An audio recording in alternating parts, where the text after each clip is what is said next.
안녕하세요. 책 읽어주는 그녀, 라라입니다. 제가 오늘 소개해드릴 책은 존재하는 모든 것은 사라지지 않는다입니다. 이 책은 2025년 1월에 출간되어 현재 입문 부문 신간이자 베스트셀러인 책이에요. 출판사는 터닝페이지, 저자는 제인 로버츠, 옮긴이는 맥엉김입니다. 이 책은 우리 삶을 넘어서 본질에 대한 이야기를 담고 있는 책이에요. 육체가 없지만 나는 이 책을 쓴다의 최신판이며 아마존 장기 베스트셀러로 세스 시리즈 중 전 세계에서 가장 많이 읽힌 책이기도 합니다.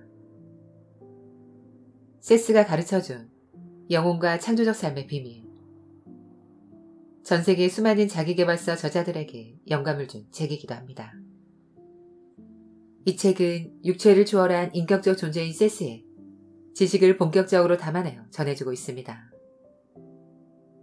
세스 매트리얼에 이어 국내에서 두 번째로 선보이는 책으로 2008년 출간된 육체가 없지만 나는 이 책을 쓴다의 최신판입니다. 1963년부터 1980년대 초반까지 시인이자 소설가인 저자 제인 로버츠는 세스와 주고받은 경이로운 지식과 이야기들을 남편 록과 함께 기록하여 전해주고 있습니다.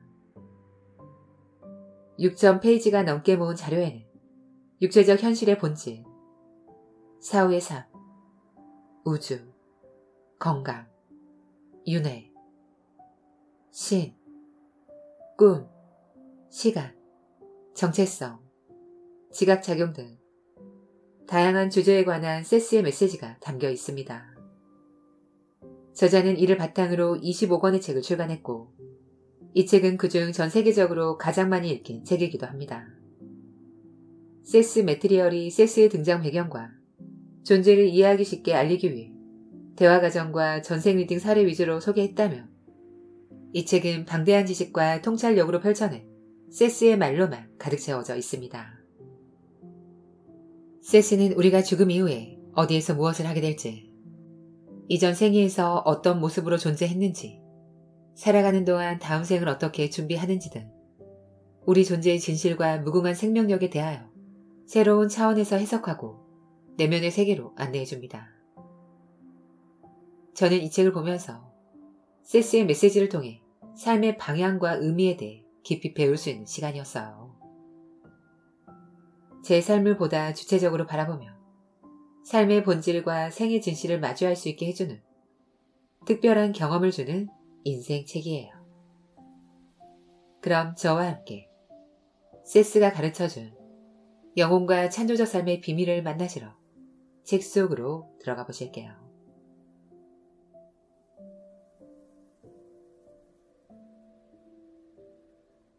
우리 삶을 넘어서 본질에 대한 이야기. 지식과 영감의 원천인 세스가 밝히는 육체와 정신의 관계, 창의성의 본질, 존재의 의미, 사랑과 소외, 고독과 연결, 3차원 너머의 진정한 세계를 설명하는 가장 강력한 책.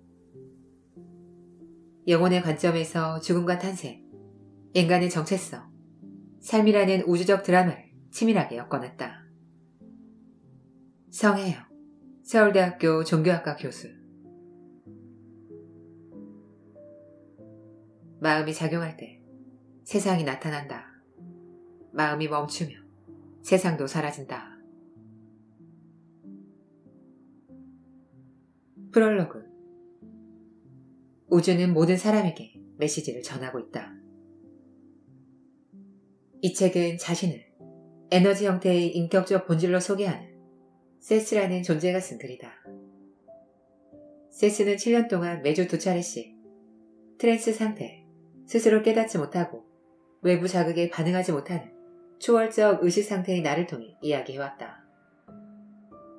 1963년 어느 날 저녁, 시를 쓰고 있던 나는 처음으로 연계의 발을 들여놓았다. 갑자기 의식이 몸을 떠나더니 마음속에 새로우면서도 충격적인 생각이 물밀듯이 밀려들어왔다. 잠시 후 정신을 차려보니 내 손이 저절로 글을 쓰면서 방금 전해 받은 생각을 설명하고 있었다. 심지어 그 글에는 아이디어로 이루어진 물리적 우주라는 제목까지 붙어 있었다. 그 후 나는 심령활동을 연구하기 시작했고 그 분야의 책을 집필할 계획을 세웠다.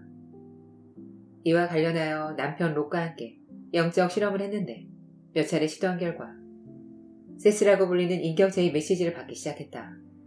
록과 나는 채널링에 대해서 잘 알지 못했기에 처음에는 그 메시지가 그저 내 잠재의식에서 나오는 것인 줄로만 알았다. 하지만 얼마 지나지 않아 세스의 메시지를 내 입으로 직접 말해야 한다는 것을 느꼈고 그로부터 한 달 후 트랜스 상태에서 세스의 말을 전하기 시작했다. 지금까지 모은 세스에 대한 자료는 6,000페이지가 넘는다. 세스가 전한 말은 물질의 본질, 시간, 현실, 신, 검증 가능한 우주, 건강, 윤회 등 다양한 주제를 다루고 있으며 거기에 매료된 우리 부부는 꾸준히 자료를 수집했다. 세스에 관한 첫 번째 책 세스 매트리얼이 출판된 이후 세스의 도움을 바라는 수많은 사람들로부터 편지가 쇄도했다. 우리는 기꺼이 그들의 문제를 세스에게 물었다. 그중 많은 사람들이 거리상의 문제로 직접 우리를 찾아오지 못했지만 우편으로 전달된 세스의 충고로 적절한 도움을 받았으며 개인적인 문제에 대한 세스의 통찰력은 항상 정확했다. 록은 세스의 메시지를 속기에 놓았다가 나중에 정리하여 자료에 첨부했다. 탁월한 솜씨로 대화의 생생한 상황을 잘 전달해준 록의 수고와 격려가 내게는 말할 수 없이 귀중한 도움이 되었다. 나는 우리가 진리의 조석을 쌓고 있다거나 시대의 비밀을 밝혀내고 있다고 말하고 싶지는 않다. 그저 여러분 모두가 직관에 접근하여 내면 세계의 실상을 들여다볼 수 있다는 사실을 알고 있을 뿐이다. 우주는 모든 사람에게 메시지를 전하고 있으며 세스와의 대화는 우주와 교류한 내 나름대로의 방식이다. 첫 번째 책을 끝내고 2주 후 세스는 이 책의 개요를 설명하면서 책을 집필하기 시작했고 장장 2년여에 걸친 작업 끝에 마침내 완성했다. 세스는 나를 루버트로, 록을 조셉으로 부른다. 그 이름은 현재의 육체자와 구별되는 우리의 전체의 퍼스널리티, 인격을 나타내는 명칭이다. 자, 이제 여러분이 직접 세스의 말을 들어보기를 바란다. 저자 제임 로버츠. 존재하는 모든 것은 사라지지 않는다. 나는 육체가 없지만 이 책을 쓴다. 511번째 대화. 여러분은 유령 사냥꾼에 대해 들어봤을 것입니다. 유령이란 말 자체는 수긍할 수 없지만 나를 유령 작가로 소개할 수는 있을 것 같군요. 여러분은 나를 볼 수 없습니다. 영혼이라는 단어는 마음에 들지 않지만 이 단어가 육체 없는 인격체를 의미한다면 저에게 어울리는 표현이라는 데 동의해야 할 듯합니다. 나는 나를 대신해 말하는 루버트의 도움으로 이 책을 쓰고 있습니다. 루버트는 이번 생애에서 제인이라 불리고 있고 그녀의 입을 통해 전하는 말을 남편 롭이 받아 적습니다. 어떤 사람에게는 내가 그녀를 루버트로 부르는 것이 이상하게 들릴지 모릅니다. 나는 다른 시대, 다른 장소에서 다른 이름을 가진 루버트를 알아왔습니다. 루버트는 남자이기도 여자이기도 했죠. 그 모든 삶을 살아온 존재이기에 총체적으로 루버트라는 이름으로 불릴 수 있죠. 내 이름은 세스입니다. 사실 이름은 중요하지 않습니다. 이름이란 그저 명칭이나 상징에 불과하지만 이름을 사용해야 한다면 그렇게 할 것입니다. 여러분은 자신이 피와 살과 뼈로 이루어진 육체라는 감옥 속에 갇힌 존재라고 생각할지 모르겠습니다. 여러분의 존재가 육체적 모습에 의존한다고 믿는다면 존재의 소멸이라는 위험에 직면해 있는 셈입니다. 왜냐하면 어떤 육체도 영구적일 수 없기 때문입니다. 아무리 아름다운 육체라도 나이가 들면 젊음을 잃고 노쇠해져 죽음을 맞이합니다. 만일 청춘, 아름다움, 지성, 업적 따위에 자신을 동일시한다면 그런 것들은 세월의 흐름과 함께 쓰러지기 마련이니 당신은 불안함을 느낄 것입니다. 저는 여러분의 삶이 그렇지 않다는 사실을 알려주기 위해 이 책을 쓰고 있습니다. 여러분은 나처럼 비육체적 존재입니다. 생각해 보십시오. 나는 육체 없이도 이렇게 글을 쓰고 있지 않습니까? 여러분도 마찬가지로 육체 없이 얼마든지 존재할 수 있습니다. 의식은 형상을 창조합니다. 모든 퍼스널리티는 비육체적인 것이죠. 우리는 살아내는 일에 너무 몰두한 탓에 자신의 현재의 평범한 모습 이상으로 위대한 힘을 갖고 있음을 깨닫지 못하고 있습니다. 여러분은 숱한 삶을 살아왔으며 내면의 그 기억들을 고스란히 간직하고 있습니다. 바로 그런 기억을 표면으로 떠올리지 못하지만 말이에요. 나는 이 책이 여러분의 직관적인 자아를 해방시켜 주기를 기대합니다. 이 책은 어떻게 읽어야 할까요? 퍼스널리티와 의식을 제대로 이해하지 못하면 세스라는 존재에 대해서도 올바로 이해할 수 없으므로 우선 내가 어떤 존재인지를 묻기 전에 자기 자신에게 나는 누구인가라고 묻는 자세로 이 책을 읽으십시오. 나는 더 이상 육체의 형상에 초점을 맞추지 않은 퍼스널리티입니다. 내가 여러분에게 무슨 쓸모가 있느냐고 묻는다면 글쎄요. 나는 여러분이 잊고 있던 몇 가지 진실을 알고 있습니다. 이제부터 이를 여러분에게 상기시켜 주고자 합니다. 먼저 우리는 병 속에 갇힌 나비처럼 시간에 갇혀있는 존재가 아닙니다. 참된 현실을 알고 싶다면 육체 감각이 전해주는 정보를 그대로 믿어서는 곤란합니다. 감각이란 사랑스러운 거짓말쟁이입니다. 여러분이 의심 없이 받아들이는 갖가지 환상적인 이야기를 전해주는 말이에요. 물론 때에 따라서는 감각에 속지 않고 좀 더 현명하고 창조적이며 유식해지기도 합니다. 깨어있을 때보다는 꿈을 꿀 때 말이죠. 지금 내가 하는 말을 의심하는 사람도 있을 것입니다. 하지만 여러분도 이 책의 끄트머리에 가서는 모든 것이 명확한 사실임을 깨닫게 되리라 생각합니다. 나는 여러분의 지구가 형성되기 전부터 의식을 갖고 있었습니다. 그러니 내 기억 창고에 얼마나 많은 퍼스널리티가 저장되어 있을지 상상해 보십시오. 나는 그 방대한 과거 퍼스널리티의 창고에서 이 지필에 어울리는 특성을 끄집어낼 것입니다. 나와 같이 육체나 시간에 초점을 맞추지 않는 존재는 얼마든지 있습니다. 우리의 존재가 이상하게 보이나요? 그렇다면 여러분이 아직 자신의 참된 잠재력을 깨닫지 못하고 제한된 개념들의 체면에 걸려있기 때문입니다. 여러분은 스스로 세상을 창조할 수 있습니다. 자신의 생각을 물질 형태로 만드는 놀라운 능력을 갖고 있지요. 다만 여러분 가운데 많은 사람들이 실패를 맛보며 신과 운명, 사회를 탓합니다. 인류는 죄책감과 실수의 책임을 신에게 돌리는 경향이 있습니다. 여러분의 현실을 창조하는 장본인은 다름 아닌 여러분 자신임을 기억해야 합니다. 영광도 실패도 모두 자기 자신에게 달려있죠. 그런데 여러분은 창조자가 바로 자신이라는 것을 깨닫지 못하고 책임을 부인합니다.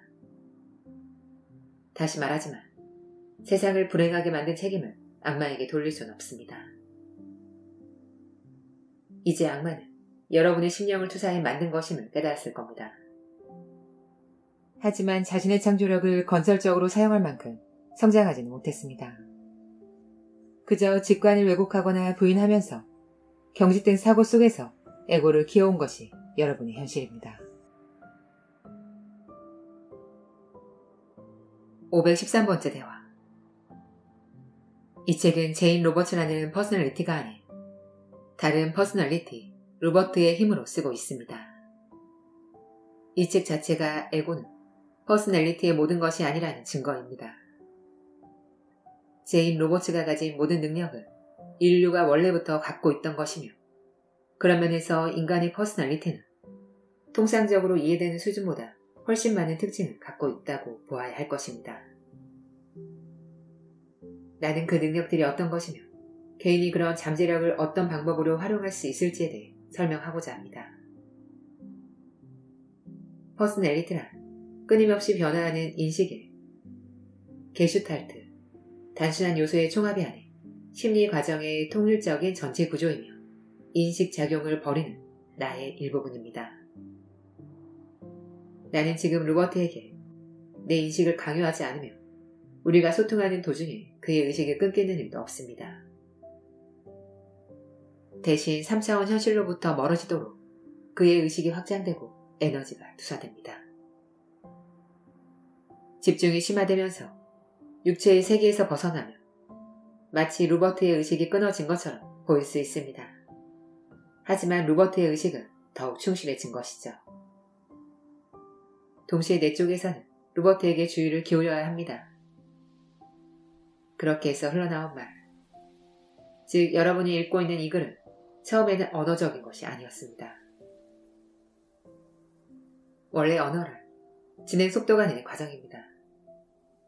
우선 글자가 모여 단어가 되고 단어가 끼워 맞춰져 문장이 되는데 이 모든 것은 1차적인 사고 패턴의 결과입니다. 다시 말해 언어란 부분적으로는 물리적인 시간 관계의 최종 산물이라고 볼 수 있습니다. 인간은 동시에 여러 가지 일에 주의를 쏟을 수 있지만 언어 구조는 그런 복잡하고 동시적인 체험을 표현할 수 없습니다. 나는 비선형적인 체험을 인식하며 수많은 동시적 사건들에 초점을 맞추고 반응할 수 있으나 로버트는 이를 표현할 수 없죠. 그 내용을 여러분에게 이해시키기 위해서는 선형적인 표현으로 단순화시켜야 합니다. 무수한 동시적 사건들을 인식하고 반응할 수 있는 능력은 모든 자아, 즉 모든 존재의 기본적인 특성입니다. 그러므로 이를 나만의 독보적인 능력이라고 주장할 생각은 없습니다. 앞에서 말한 대로 육체 안에 안주하고 있는 여러분은 자기 자신의 작은 부분만을 의식할 뿐입니다. 퍼스널리티는 전체적인 주체의 한 가지 표현, 말하자면 독립적이며 영구적인 일부분입니다. 현재 로버트는 의식을 확장하여 그의 현실과 내 현실 사이의 또 다른 차원에 초점을 맞추고 있습니다. 이는 주의를 산만하게 만들 요소가 거의 없는 영역이죠. 바로 이 영역에서 나는 로버트의 하락과 동의하에 특정한 개념을 전달하고 있습니다. 지식이나 정보는 그것을 보유하거나 전달하는 퍼스널리티의 특징을 띠기 때문입니다. 우리들은 로버트의 언어 지식을 이용하여 거의 자동적으로 말을 만들어내고 있습니다. 다른 정보 전달 과정에서와 마찬가지로 이 정보 역시 왜곡될 수 있죠. 하지만 우리는 함께 일하는 데 익숙해졌기에 그런 일은 일어나지 않을 것입니다. 로버트가 내 잠재의식의 산물이 아니듯 나 역시 로버트의 잠재의식을 꾸며낸 가공의 인물이 아닙니다. 또한 나는 교묘하게 에고를 깎아내리려고 하는 2차적 퍼스널리티도 아닙니다. 오히려 나는 로버트의 퍼스널리티가 지닌 모든 측면에 혜택이 돌아가고 그 측면들의 완전성이 유지되며 존중받을 수 있도록 배려해왔습니다. 그의 퍼스널리티 속에는 우리의 대화를 가능하게 만드는 독특한 재능이 깃들어 있죠. 간단히 말해 로버트의 심령 속에 어느 정도 다른 현실을 인식할 수 있는 창문 혹은 다차원의 통로 구실을 하는 투과적인 차원의 워프가 존재합니다. 육체의 감각기관은 자체적으로 형성한 이미지를 통해서만 현실을 인식하므로 그런 통로를 가로막기 마련입니다. 그런 상황에서 나는 여러분의 시공간 속에 있는 심리적 워프를 통해 여러분의 현실 속으로 들어갑니다. 바로 그런 통로가 있기에 로버트와 내가 대화를 나눌 수 있죠. 물론 심리적이며 심령적인 차원의 워프는 흔히 있는 것인데 사람들이 그런 통로를 잘 활용하지 않을 뿐입니다.